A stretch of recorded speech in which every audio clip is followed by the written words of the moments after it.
देखिए, यहाँ का जो स्वास्थ्य का व्यवस्था है, जब मैंने देखा, मैं जब दौरा में था, सभी गाँव-गाँव जा रहे थे।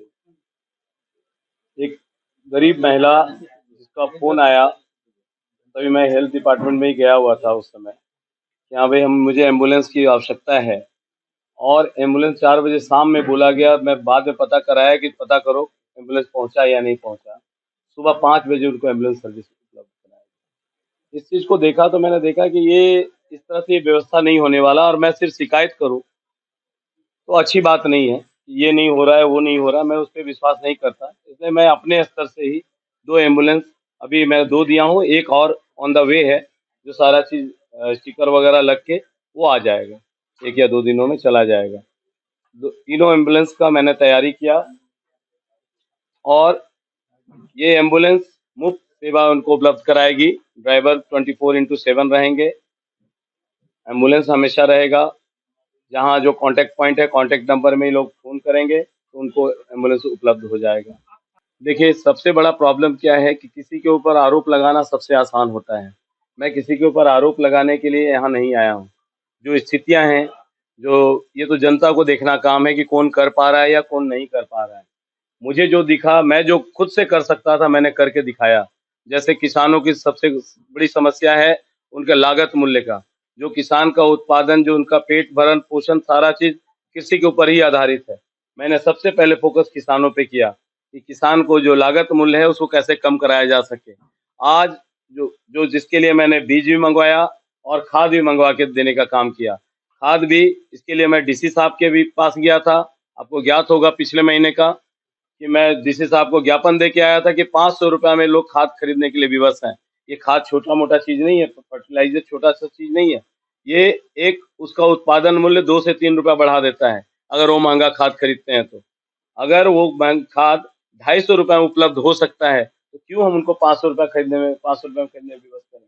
ये किसानों की स्थिति और खराब ही हो रहा है ना। जो किसान 10 से ₹12 में ही धान को बेचने के लिए विवश रहते थे, उनको अभी मैं प्रयास करूँगा कि 17 से ₹18 मैक्सिमम कॉस्ट कैसे मिले, मैक्सिमम उसका दाम कैसे मिले, इसके लिए मैं प्रयासरत हूँ।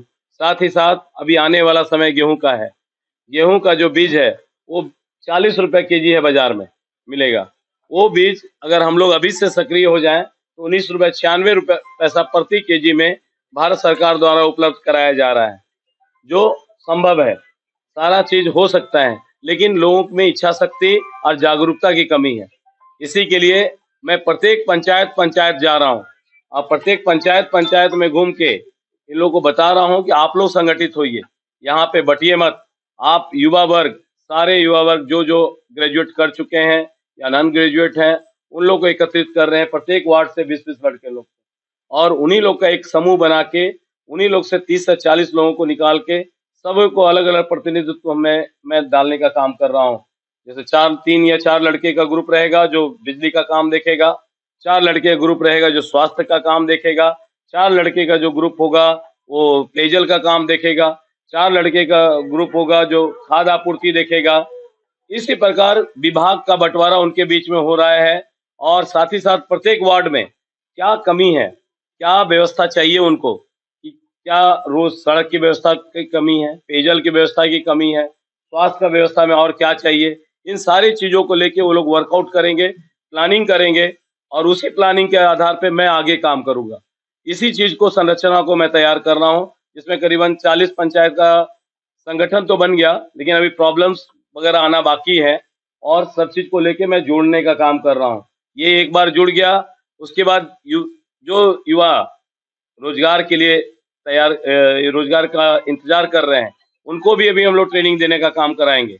यहाँ पे स्किल डेवलपमेंट में पहले उनका सूची ले रहे हैं कि प्रत्येक पंचायत में कैसे कितने ऐसे युवा वर्ग हैं, लड़के हैं, लड़कियाँ हैं, जिनको रोज़गार चाहिए, जो पढ़े-लिखे हैं, उनको स्किल डेवलपमेंट में हम लोग ट्रेनिंग का व्यवस्था कराने का प्रयासरत हैं। बहुत-बहुत धन्यवाद।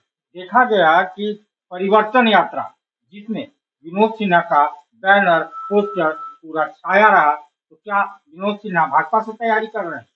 देखिए, मैं तो अभी इंडिपेंडेंट ही हूँ। भाजपा के कुछ पुराने मित्र हैं, हालाँकि मैं सदस्य तो बहुत पुराना हूँ, भाजपा से कोई मेरे लिए नई पार्टी नहीं है और हमारे मित्रगण भी जो थे, मधुकुड़ा जी सब लोग भाजपा में ही हैं। तो मेरा इन सब चीज़ों को लेके कुछ ऐसा है, उन्होंने बोला परिवर्तन रैली में आपको कुछ सहयोग करना है। मैं बोला ठीक है, मैं सहयोग करूँगा। फिर बाद में पता चला बैनर पोस्टर भी लगा है। मैं बोला अच्छा कोई बात नहीं है, आप लगा दिए हो तो आप लगा दो। लेकिन मैं किसी को किसी चीज़ के लिए मैं नहीं बोल रहा हूँ। पार्टी का अपना निर्णय होता है, पार्टी का अपना सर्वे होता है। पार्टी जिसको उचित समझती है, पार्टी उसके साथ जाती है। लगातार 5 विधानसभा क्षेत्रों में दौरा कर लिया। जनता का कितना समर्थन आपको कैसा लगा? देखिए, जनता का मेरे सामने तो मुझे काफ़ी प्यार मिल रहा है, सहानुभूति मुझे भी काफ़ी काफ़ी अच्छा लग रहा है लोगों के बीच में। यहाँ के लोग बहुत अच्छे हैं, सब सम्मान के भूखे हैं। लोग अपना किसी चीज़ के बारे में किसी को डिमांड नहीं करते हैं, ये इनकी कमी है। ये लोग माँगना नहीं जानते हैं किसी से। ये स्वाभिमानी लोग हैं यहाँ के और इसी स्वाभिमानी का लोग फ़ायदा उठा रहे हैं। लोगों को सिर्फ़ आपस में बाँट रहे हैं। इसीलिए मैंने एक ही चीज़ किया कि पंचायत बाय पंचायत संगठित कर रहा हूँ सब लोगों को, ताकि लोग आपस में बँटे नहीं, जुटें। राजनीति विवाद का नाम नहीं, विकास का नाम होना चाहिए और यहाँ विवाद को पैदा करके राजनीति किया जा रहा है, जिसको मैं दूर करना चाहता हूँ और मेरा ये एक छोटा-सा प्रयास है। अब आगे माँ भगवती का कृपा और जनता का आशीर्वाद जैसा होगा मैं करने का प्रयास करूँगा। कि मैंने जो स्थिति देखा है गाँवों में, एम्बुलेंस के चलते काफ़ी लोगों की जान जा रही ये निःशुल्क सेवा है। है। ये निःशुल्क सेवा है। तो कैसे कहाँ कॉन्टेक्ट करना है?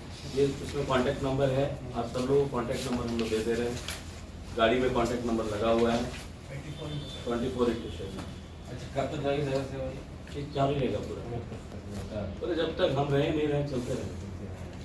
इसका संचालन कैसे होगा? क्या इसका संचालन एक सेंटर होगा, जो अभी हम लोग कॉन्टैक्ट पॉइंट दे देंगे, बाकी में दसलीगंज में, तरसी में, वहाँ से कॉन्टैक्ट करेंगे और मेन तो नंबर है, वो नंबर में फ़ोन करेंगे। फ्री सर्विस होगा? फ्री सर्विस होगा, जो ये पूरी तरह से मुफ्त सेवा दिया जा रहा है। कोई इसके लिए कोई चार्ज नहीं। डीजल वगैरह सब आपका रहेगा? हाँ, जो डीजल जो तेल फ्यूल का जो खर्च होगा वो लोग अपना भरेंगे।